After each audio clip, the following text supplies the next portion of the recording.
الرحمن الرحیم۔ یہ ریڈیو قطر ہے۔ اب آپ محمود احمد سے خبریں سنیے۔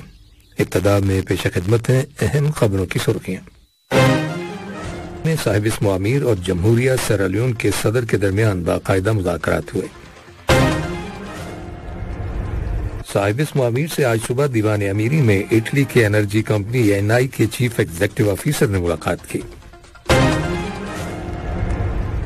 وزیر اعظم اور وزیر داخلہ کی سرپرستی میں آج وزیر برائے ٹرانسپورٹ نے قطر ٹرانسپورٹیشن ماسٹر پلان 2050 کا افتتاح کیا۔ اور بھارت اور بنگلہ دیش میں طوفانی بارشوں کی وجہ سے بڑے پیمانے پر سیلاب اور مٹی کے تودے گرنے سے درجنوں افراد ہلاک ہو جانے کی خبر ملی ہے۔ یہ تھیں اہم خبروں کی سرخیاں، اور اب سے چند لمحوں بعد تفصیل سے خبریں نشر کی جائیں گی۔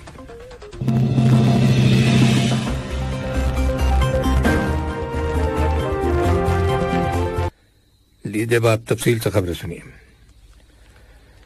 آج صبح دیوان امیری میں صاحب اسم امیر شیخ تمیم بن حمد آل ثانی اور جمہوریہ سیرالیون کے صدر ڈاکٹر جولیس موڈا بیو کے درمیان باقاعدہ مذاکرات ہوئے، جن میں دو طرفہ تعلقات اور مختلف شعبوں، خاص طور پر معیشت، سیاحت، تعلیم اور سرمایہ کاری کے شعبوں میں ان تعلقات کو فروغ دینے کے وسائل کا جائزہ لیا گیا۔ اس کے علاوہ باہمی دلچسپی کے دیگر متعدد علاقائی اور بین الاقوامی امور بھی زیر بحث آئے۔ آج کی اس ملاقات میں نائب وزیر اعظم اور وزیر خارجہ شیخ محمد بن عبد الرحمن آل ثانی، امیری دیوان کے معاملات کے نگران شیخ سعود بن عبد الرحمن آل ثانی، وزیر بلدیات ڈاکٹر عبداللہ بن عبدالعزیز بن ترکی آل سبعی اور وزیر تجارت و صنعت شیخ محمد بن حمد بن قاسم آل ثانی بھی شریک ہوئے۔ جمہوریہ سیرالیون کی جانب سے اجلاس میں خارجہ امور اور بین الاقوامی تعاون کے وزیر ڈیوڈ جے فرانسس، وزیر زراعت اور جنگلات ڈاکٹر ابو بکر کریم اور وزیر تجارت و صنعت ڈاکٹر ایڈورڈ ہنگا سینڈی شریک ہوئے۔ اجلاس کے بعد صاحب اسم امیر اور سیرالیون کے صدر نے دونوں ملکوں کے مابین مختلف شعبوں میں متعدد معاہدوں اور مفاہمت کی یادداشتوں MOUs پر دستخط کیے جانے کی تقریب میں شرکت کی۔ بعد ازاں صاحب اسم امیر نے سیرالیون کے صدر اور ان کے ہمراہ آئے ہوئے وفد کے ممبران کے اعزاز میں شائعہ دیا۔ جمہوریہ سیرالیون کے صدر آج صبح جب امیری دیوان پہنچے تو ان کے اعزاز میں سرکاری استقبالیہ تقریب کا اہتمام کیا گیا تھا۔ صاحب اسم امیر شیخ تمیم بن حمد آل ثانی سے آج صبح دیوان امیری میں اٹلی کے انرجی کمپنی ENI کے چیف ایگزیکٹو آفیسر کلاؤڈیو ڈیسکالزی نے ملاقات کی، جو اس وقت قطر کے دورے پر ہیں۔ ملاقات کے دوران دو طرفہ تعلقات، خاص طور پر توانائی کے شعبے میں تعلقات کو فروغ دینے کے وسائل کا جائزہ لیا گیا۔ وزیر اعظم اور وزیر داخلہ شیخ خالد بن خلیفہ بن عبدالعزیز آل ثانی کی سرپرستی میں آج وزیر برائے ٹرانسپورٹ جاسم بن سیف السلیتی نے قطر ٹرانسپورٹیشن ماسٹر پلان 2050 لانچ کیا۔ ماحولیات اور آب و ہوا کے وزیر شیخ ڈاکٹر فلاح بن محمد النابت، پبلک ورکس اتھارٹی اشغال کے صدر ڈاکٹر انجینئر سعد بن احمد المہنادی، قطر دیار کے چیف ایگزیکٹو آفیسر انجینئر عبداللہ حمد العطیہ، اعلیٰ سرکاری افسران اور متعلقہ سرکاری اور نجی شعبوں کے اداروں کے رہنماؤں کی کثیر تعداد نے اس تقریب میں شرکت کی۔ یہ منصوبہ نقل و حمل کے بنیادی ڈھانچے میں سرمایہ کاری کے لیے ایک روڈ میپ کی حیثیت رکھتا ہے۔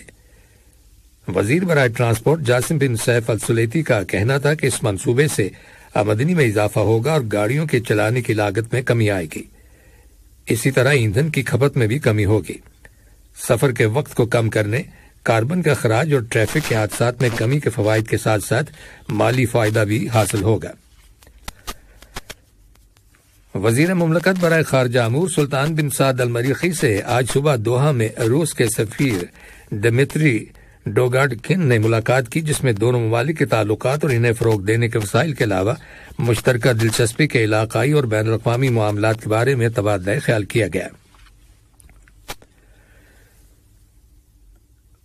وزیر مملکت برائے امور خارجہ سلطان بن سعد المریخی سے آج جمہوریہ روانڈا کے نئے سفیر ایگور مرارا کیانا مورا اور جمہوریہ سوڈان کے نئے سفیر احمد عبد الرحمن محمد سوار الدہاب نے الگ الگ ملاقات کی اور انہیں اپنے اسناد سفارت کی کاپی پیش کی۔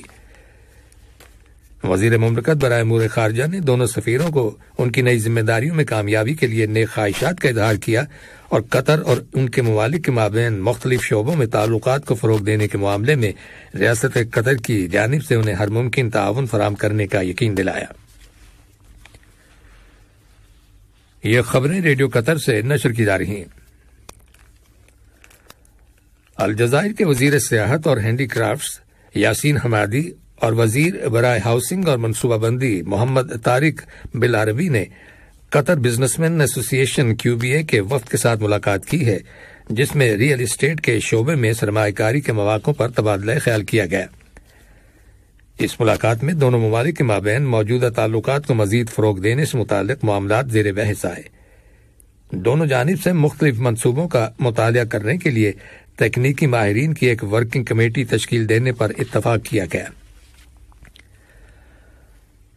قطر اور جمہوریہ جنوبی سوڈان نے آج ایک ایئر سروسز سمجھوتے پر دستخط کیے ہیں۔ معاہدے پر قطر سول ایویشن اتھارٹی کے نگران محمد فالح الحاجری اور جنوبی سوڈان کی سول ایویشن کے چیف ایگزیکٹو آفیسر کیپٹن سبیگ ڈیوڈ ڈاڈا نے وزیر برائے transport Jassim Bin Saif Al Sulaiti کی موجودگی میں دستخط کیے۔ مذکورہ تقریب کے بعد دونوں ملکوں کے وزراء برائے ٹرانسپورٹ نے ملاقات کی، جس میں شہری ہوا بازی اور ٹرانسپورٹ کے شعبوں میں تعاون کو فروغ دینے کے معاملات پر تبادلہ خیال کیا گیا۔ گلوبل پیس انڈیکس رپورٹ 2022 کے مطابق قطر مسلسل چوتھے سال بھی مشرق وسطی اور شمالی افریقہ مینا خطے کے ممالک میں سر فہرست ہے۔ رپورٹ میں شامل 163 ممالک میں قطر عالمی سطح پر 23ویں نمبر پر ہے۔ 14 جون کو آسٹریلیا میں institute for economics and peace IEP کی جانب سے جاری کردہ یہ رپورٹ 3 مین کرائیٹیریا پر مبنی ہے، جن میں معاشرے میں تحفظ اور سلامتی کا لیول، ملکی اور بین الاقوامی تنازعات کی حد اور ممالک کے داخلی اور خارجہ امور سے متعلق دیگر سٹینڈرڈز شامل ہیں۔ متعدد سیکیورٹی انڈیکیٹرز کے حوالے سے قطر نے اپنا اعلیٰ مقام برقرار رکھا ہے۔ قطر انرجی نے اعلان کیا ہے کہ اس نے اٹلی کی انرجی کمپنی اینی کو نارتھ فیلڈ ایسٹ کو NFE کی توسیع کے منصوبے میں شراکت دار سلیکٹ کر لیا ہے۔ یہ LNG انڈسٹری کی ہسٹری میں سنگل سب سے بڑا پروجیکٹ ہے۔ اس اناؤنسمنٹ کے بعد یہ $28.75 بلین کی مالیت کا دوسرا بڑا NFE میگا پروجیکٹ ہے، جس کے ذریعے قطر کی موجودہ سالانہ LNG پروڈکشن کی کیپیسٹی 77 ملین ٹن سے بڑھ کر 110 ملین ٹن تک پہنچ جائے گی۔ پارٹنرشپ کے اس معاہدے پر قطر انرجی کے ہیڈ کوارٹرز میں ایک خصوصی تقریب کا اہتمام کیا گیا تھا، جس میں وزیر مملکت برائے توانائی، قطر انرجی کے صدر اور چیف ایگزیکٹو آفیسر سعد بن شریدہ الکابی اور ENI انرجی کے چیف ایگزیکٹو آفیسر کلاوڈو ڈیسکالزی کے علاوہ دونوں جانب کے سینئر افسران شریک ہوئے۔ تحفظ اور سماجی بحالی کے مرکز امان نے، جو قطر فاؤنڈیشن فار سوشل ورک کا حصہ ہے، آج مراکش کی ایسوسی ایشن فار چائلڈ پروٹیکشن بیعتی کے ساتھ تعاون کے ایک سمجھوتے پر دستخط کیے ہیں۔ اس سمجھوتے کا مقصد بچوں کو فراہم کی جانے والی خدمات کو بڑھانا اور مشترکہ اہداف کے حصول کے لیے طرفین کے مابین تعاون کو مضبوط بنانا ہے۔ اس سمجھوتے کے تحت بچوں کے لیے مشترکہ تقریبات کے انعقاد کے علاوہ متعدد آگہی مہمات، ورکشاپس اور تربیتی کورسز ترتیب دیے جائیں گے۔ معاہدہ شمالی اوقیانوس کی تنظیم نیٹو کے سیکرٹری جنرل اسٹولٹنبرگ نے خبردار کیا ہے کہ یوکرین میں جنگ کئی برسوں تک جاری رہ سکتی ہے۔ آج اپنے ایک بیان میں انہوں نے واضح کیا کہ جب سے یورپی یونین کے ممالک کے لیڈروں نے یوکرین کو نیٹو میں شامل کیے جانے کے بارے میں حمایت کا اعلان کیا ہے، یوکرین کے اندر روسی فوج کے حملوں میں شدت آ گئی ہے۔ یاد رہے کہ گزشتہ جمعے کے روز برطانیہ کے وزیر اعظم بورس جانسن نے یوکرین کا دورہ کیا تھا۔ انہوں نے بھی لمبی جنگ کے لیے تیار رہنے کی ضرورت پر زور دیا تھا۔ اور بھارت اور بنگلہ دیش میں طوفانی بارشوں کی وجہ سے بڑے پیمانے پر سیلاب اور مٹی کے تودے گرنے سے درجنوں افراد ہلاک ہو جانے کی خبر ملی ہے۔ اس کے علاوہ لاکھوں کی تعداد میں لوگ متاثر ہوئے ہیں۔ بنگلہ دیش میں پولیس حکام نے بتایا ہے کہ طوفان کی وجہ سے آسمانی بجلی گرنے سے کم از کم 21 افراد جاں بحق ہو گئے۔ 4 افراد چٹاگانگ میں مٹی کا تودہ گرنے سے ہلاک ہوئے۔ بنگلہ دیش کے شمالی علاقوں میں کئی علاقے زیر آب ہیں، جس کی وجہ سے حکومت نے اسکولوں کو امدادی پناہ گاہوں میں تبدیل کر دیا ہے۔ ادھر بھارت کی ریاست میگھالیہ میں بارشوں، مٹی کے تودے گرنے اور سیلاب سے متعلق دیگر واقعات کے نتیجے میں کم از کم 16 افراد کے ہلاک ہو جانے کی اطلاع ملی ہے۔ برہم پوترا دریا کے حفاظتی بند ٹوٹ جانے سے آسام کے 33 میں سے 28 اضلاع میں 3000 گاؤں اور کھڑی فصلیں زیر آب ہو گئی ہیں۔ آخر میں اہم خبروں کی سرخیاں ایک بار پھر سن لیجیے۔ آج صبح دیوان امیری میں صاحب اسم امیر اور جمہوریہ سیرالیون کے صدر کے درمیان باقاعدہ مذاکرات ہوئے۔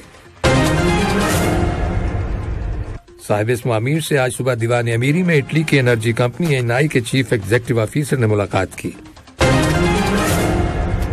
وزیر اعظم اور وزیر داخلہ کی سرپرستی میں آج وزیر برائے ٹرانسپورٹ نے قطر ٹرانسپورٹیشن ماسٹر پلان 2050 کا افتتاح کیا۔ اور بھارت اور بنگلہ دیش میں طوفانی بارشوں کی وجہ سے بڑے پیمانے پر سیلاب اور مٹی کے تودے گرنے سے درجنوں افراد ہلاک ہو جانے کی خبر ملی ہے۔ ریڈیو قطر سے خبروں کا آج کا دوسرا بلیٹن ختم ہوا۔